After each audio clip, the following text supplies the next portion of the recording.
isn't it just funny and interesting how timing works? Because a couple days ago, I made a video on Hurricane Milton where there are people pulling articles from the Wayback Machine or the Internet Archives that spoke of Hurricane Milton turning into a Category 5 hurricane targeting Tampa Bay and causing a lot of destruction.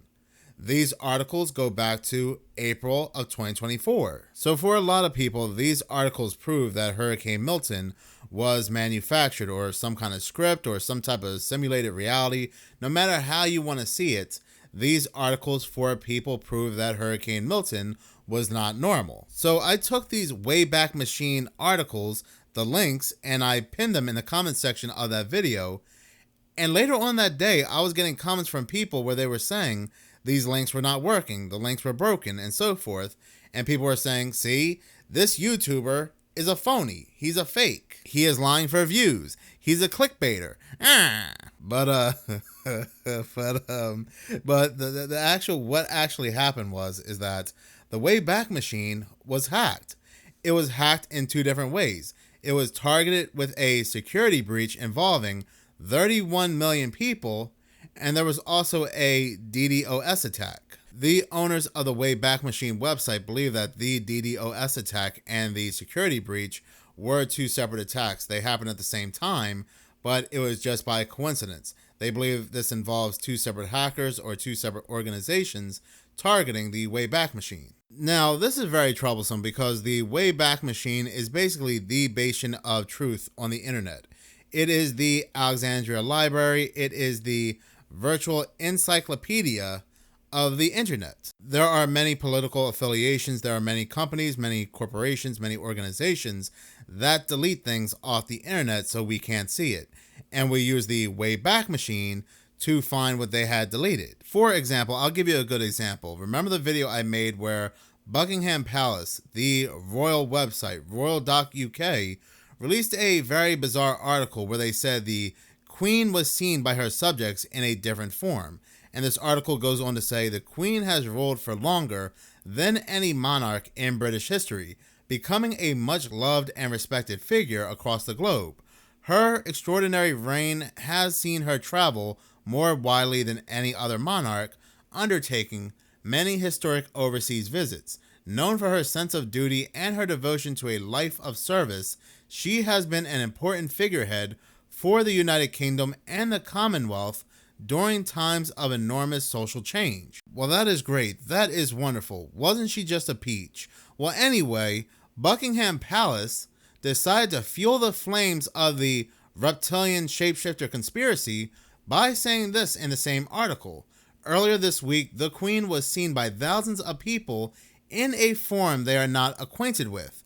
We seek to reassure the public that the Queen is still their queen and remains the respected and loved figure they have always known. While she may not be human, she is a devoted leader and monarch, and she believes her subjects will grow to accept her and her family for what they are. The Queen was even quoted as saying, "I pay tribute to the commitment, selfless devotion, and generosity of spirit shown by my millions of human subjects, and I fully expect them to digest the news in a mature and humble fashion.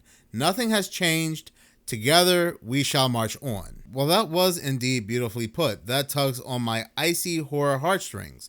But the royal family did not believe so, and this was posted back in 2016, and once this was posted, this was almost immediately taken down. This was a statement directly from Buckingham Palace, and if it wasn't for the Wayback Machine, more than likely we would have never known, or if anybody were to talk about this or talk about seeing this, they would have just been called a crazy conspiracy theorist. But again, thanks to the Wayback Machine, we were able to pull this article back up. But the Wayback Machine is vast. If you were to explore the Internet Archives every day for 100 years, then you would have explored less than 1% of the Internet Archives. That's how much information it holds. It has been taking snapshots of websites all the way back to 1996, when many of these websites were in their HTML form. So needless to say, it holds a lot of information. It makes you wonder, with a website holding so much information, could there be something in there that certain political affiliations, organizations, companies, and certain people might not want you to see. There could still be a ton of information or a ton of websites inside the Internet Archives that may expose some future agendas or may show some confliction with certain narratives. More and more people are using the Internet Archives as their source of truth as opposed to fact checkers. But it seems like there is an organized effort to take down the Wayback Machine. Not only, like I said, there was the security breach and this DDoS attack, but there was a legal battle that also threatened to wipe out the Internet Archives as well.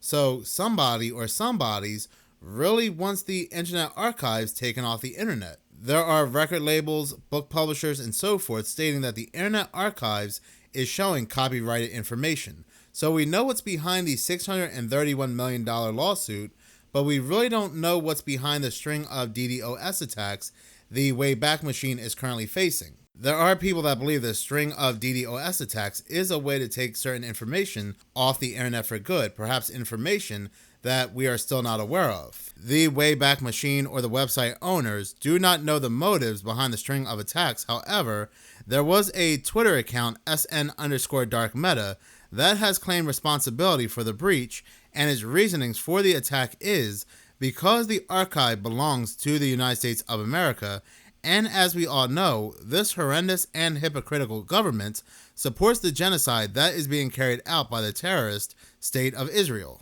Now, I am sorry, this is such a bogus reason to attack the world's largest encyclopedia.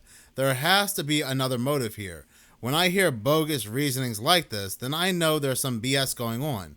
Because again, the Wayback Machine exposes a lot of information that certain people, certain organizations, and so forth thought was deleted off the internet for good. Well, as of right now, the Wayback Machine or the Internet Archive is currently offline. You try to go ahead and access the website and it says temporarily offline. So it looks like they're trying to resolve some issues. But it looks like there is an organized effort to remove the Wayback Machine, the biggest encyclopedia, the holders of the past, off the internet for good. But in any case, thank you so much for watching. If you like this channel and you want to see more, please subscribe. If you're already subscribed, please like, as any engagement does help the channel grow. Once again, thank you so much for your support.